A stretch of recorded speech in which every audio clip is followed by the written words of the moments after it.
Hey, Chris. Hey, Nicole. Here we are again. Uh, so this is funny. This is what happens, right? We're kind of like, I don't really know that we're going to record today, some stuff going on. And then we start venting, and then we're like, why aren't we recording this? It's true. I mean, the stuff we talk about, it doesn't make sense how this is still happening. And maybe we should provide some context on where this comes up from. So, I mean, if you want to talk about like what inspired this conversation this morning, go for it. Or if we can just push past it and talk about something else. Well, I mean, I think we're both this morning feeling some frustration because we're seeing more and more of these attacks happening, and they're happening within this industry, and they're happening to quote unquote professionals within this industry. And I'll tell you, like and it's happening to people that we've talked to. And I'm at a place where I'm frustrated, where I don't like, you get what you get. Like if we bring this to your attention and say that you guys are vulnerable and this is happening and here's how to fix it, and you have other pressing priorities and you get hit, then you get what you get. Like I'm just over it. Before working at SafeWire, I was working in title, and I had two separate agents that I worked with. Their emails were hacked and they were almost victims of wire fraud. Luckily, the closers had caught it, but in both situations, their emails had been hacked, and then they stopped working with the title company that used SafeWire. And I don't know what company they went to, but it's like, if something like that happens and you know that this is a good way to protect yourself, why wouldn't you stick with something that is protecting your business and protecting your clients? That's probably a really big tangent right there. That I just don't understand that part of it. But what it goes back to is that on a regular basis, you and I are hearing from people that we know in the industry who are seeing these attempts, wire fraud, some of them victims. And we talk about it over and over about what to do. And people still feel like it's not going to happen to them, but then it does. Yeah, I think I'm just really disappointed in the lack of any type of sense of urgency to actually do anything with any of this. And I truly believe that this is just going to rot this industry from the inside out. And the only way it's going to change is either laws are going to have to change, which has to happen at a state level, like NAR or anybody else, Alta. They can't come in and say, we're making you do this, right? So it's either going to have to be a law that gets pushed from a state level that makes people do things differently, or a really smart attorney is going to get a hold of how this stuff is happening, and they're just going to start suing the shit out of these brokerages, agents, and title companies. And they're going to win every time. And that will make this stuff change too on a dime. But beyond that, like, there's no professional will to actually like do anything here. I don't get it. There's people who are running their own businesses. I mean, these are independent contractors who have responsibility to run their business with integrity, and some simple changes are not happening. So simple, like start at high level, make 2 changes in the beginning. Use 2-factor authentication. Make that your first change alone. I mean, use 2-factor authentication. Second, find a company that protects your transactions with some type of wire fraud prevention software. I mean, listen, preach, you're talking to the choir. I get it. I'm with you. I don't know what it's going to take for people to start waking up that, we can't just sit idly by and think it's somebody else's problem. But I've been working on this problem since 2016, 5 years now since it started, and it's getting worse. It's not getting better. I feel personally like a failure that like I can't get people to move fast enough to do anything about this. And it's, what are you supposed to do? What are you supposed to do? So, And two-factor authentication is free and it takes a minute. I don't understand that. I don't understand how like that one simple step is not followed, that alone.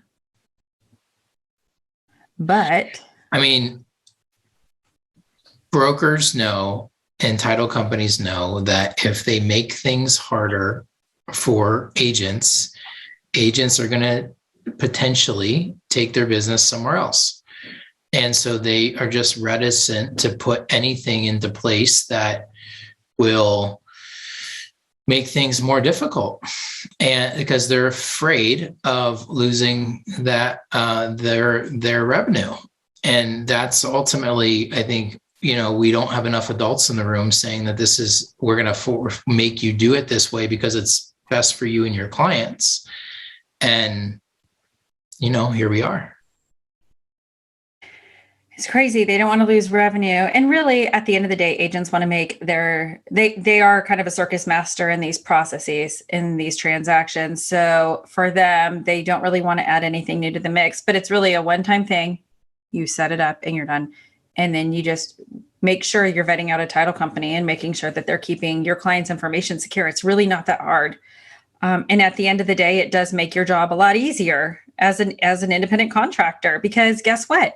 If something happens, then that really reduces your liability, and all of that revenue you were looking at making isn't going out of your pocket because you were a victim of wire fraud. Because it's not just the clients who is a victim. If they lose their money, everyone's getting sued. Everyone's a victim. Everyone's a victim. Yeah, and I think it's somewhat of a secret in plain view right now that folks haven't quite yet figured out how these infiltrations are happening, but it's fairly consistent how they're happening. And I think when it becomes a little bit more common knowledge, it's going to open a lot of people up to litigation. And I think that's the missing piece right now. And I think that's something that is likely potentially to drive some change, is when you have a significant amount of potential legal liability. But until then, man, I don't get it.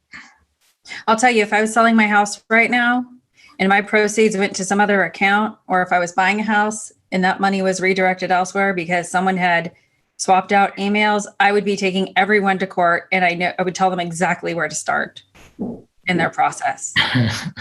Like, it wouldn't be hard, because listen to any of our podcasts. We'll explain how it happens. Yeah, it's wild. I don't know what it's going to take. I do. Litigation or laws. And likely it'll be litigation that causes the laws to go into place. Yeah. And I mean, to be honest, that's a best case scenario. Right. I mean, like, the best case scenario is that change actually needs to happen through litigation or laws. Worst case scenario is the industry gets displaced by somebody who can create a better, safer, more efficient, transparent solution. And I think that is probably as likely to happen as anything. So I think you really have three options. It's going to change through litigation, through laws, or it's just going to change through disruption. So I think that's the reality of what is likely to occur in the next 10 years.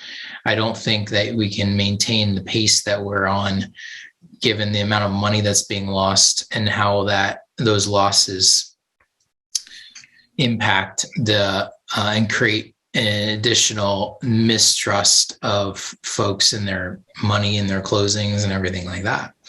Right. So it's not on a path that is sustainable.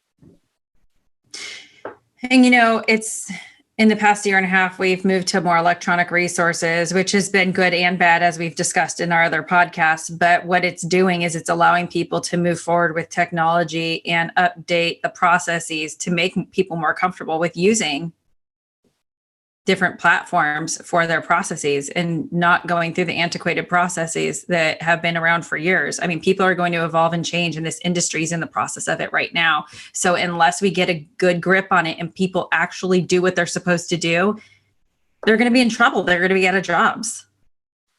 Yeah, I mean, there's been hundreds of billions of dollars invested into real estate companies, startup companies in the last 10 years. And we're now starting to see some of that take hold. We're beginning to see some of that, start to play itself out. And how does that begin to impact the industry? And, so it is, you're right. It's shifting faster than anyone's seen it. It's not just shifting in real estate, it's shifting all around us. I think one of the things I hear a lot of frustration about right now is, things with places being short-staffed, and like coffee shops or in restaurants and all these service positions especially being short-staffed, and people get frustrated. And you have one side of the argument saying, well, just pay people more and that will that will create more workers. And then you have another side of the argument that says, well, no, people are lazy, they just don't want to work, they want to receive benefits. And the reality is neither one of those answers is actually true. So there's a small percentage on each side that there's some of that, sure. But the vast majority is technology has given us the ability to have any restaurant delivered to my doorstep in 25 minutes. And the person driving that order from the restaurant to my house is a gig worker. The gig economy now has created, 15 million new jobs in this country. And so those people that are driving for DoorDash or Uber or Lyft or whatever, they're taken out of the traditional workforce, and where they would otherwise get a job at Starbucks or a restaurant or whatever, they're now driving for these companies.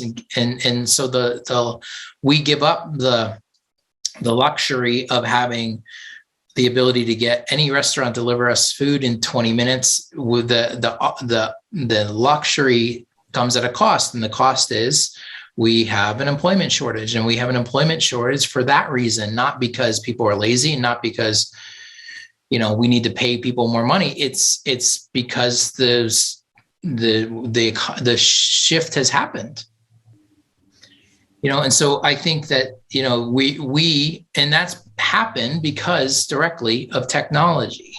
And so now I think as you see the shift is going to be happening in real estate, people are going to be staring at each other in 5-10 years from now saying, well, what happened? Like, why aren't people using us? Why aren't people doing this? Why are this, that? It's like boiling a frog slowly. It happens slowly over time. And before you know it, the frog is boiled, right? So do you know that, like saying, like, if you put a frog into hot boiling water, it's going to immediately jump out. But if you put a frog into water and you slowly increase the temperature until it boils, eventually the frog will just boil to death. Right. So it makes sense. I haven't heard it before, but it makes sense. And that, that's what's happening. We're the frog in the water. Yeah. I mean, we have evolved into this drive-through society, not even drive-through society. It's like delivery society where Amazon Prime can deliver same day. I mean, people need instant gratification and they want to do everything from their chair. And so if you're not moving with this transition in the industry, then it's going to be moved to it's going to completely shift away from the way it is right now. And it's going to be completely different. It is going to be like all, I don't know, technology based. You want me to really scare you? Yeah, do it. All right. So I'm not a fear-based person in any way, shape, or form. I'm completely an optimist. And I think that there is a reality that technology will work through this and solve this and all of that good stuff. But in 10 years from now, we're going to have the opposite problem we have today. The problem we have today is that we've basically have displaced the workforce because we've given people the ability to have these gigs where they can pick and choose what they do with their time and how they, have options. And that's generally that seems to be a good thing. People are paying a premium to have things delivered to their doorstep in an hour, right? Under an hour. That's how it works. It's capitalism. So what the curve of technology, though, what it's going to continue to do, it's going to continue to automate more and more and more. And so these people that have been doing all of this driving, and maybe they're driving like over the road trucking, transportation, ships, transportation, all of these things. All of that stuff is going to be automated over the next 10 years. And so now what you're going to have is the cars that are going to drive themselves. They're going to deliver their own things. They're going to do all of this without the people. And so you then run the risk of, you're going to have in 10 years, the opposite problem, where we're going to have 10 to 15 million people who are out of those jobs, and those jobs are no longer going to be available. And I think right now you have a shortage. So companies and technology are building things in place to automate more and more because you have a shortage. And so when people need to come back to some of these jobs, they're not going to exist anymore. They're going to be gone. And so I think automation is going to create a scenario where you're going to have a lot of people in this country who are going to be underemployed, over-medicated, and highly armed. Right. So, and you're going to have, we have a political system that isn't going to be able to pass any legislation that's actually going to be able to do things like potentially do like some type of universal basic income or something. They're locked up in doing anything. So that's, I guess, worst case scenario. But you can see how this is shifting quickly, I guess is my point. It's shifting quickly at a societal level, and real estate is certainly going to feel that as well. Absolutely. Absolutely. Especially as people want to just have a one-stop shop for real estate. They feel safer in doing something like that. Do you think we depressed and scared people today? It gives them something to think about. Definitely. I mean, and that's important because we need to think about these things. So many people are just so complacent, and you have to get out of where you are today. And people are so like, oh, we're so busy. We're doing great. We don't need to worry about it. But what about in 5 years from now? What about, honestly, in 2 years from now, where are we going to be? It's going to be way different in 2 years from now, let alone 5 or 10. The water is slowly boiling. It's getting warmer. Yep, that's right. Oh man, I've never heard this frog analogy before. I like it though, and it makes sense. A little gruesome. Well, Nicole and I were just in a mood this morning, so this is what you get. It is what it is, and hopefully maybe it's been helpful, maybe it hasn't, but we're going to talk about this stuff anyway, so we might as well record it. Yep. That's exactly right. All right. Well, thanks so much. Appreciate you listening to The Wire. I'm sure we'll be much more upbeat next time. Maybe, maybe not, whatever. Yeah. If you have questions about what changes we're talking about that you need to make to keep your business safer, they're simple. We can help you. Just email me, Nicole@SafeWire.com. Be happy to set up a meeting, chat with you about it. We want to see this get better. Yep. All right, Nicole. Thanks so much. Have a great day. You Bye. too.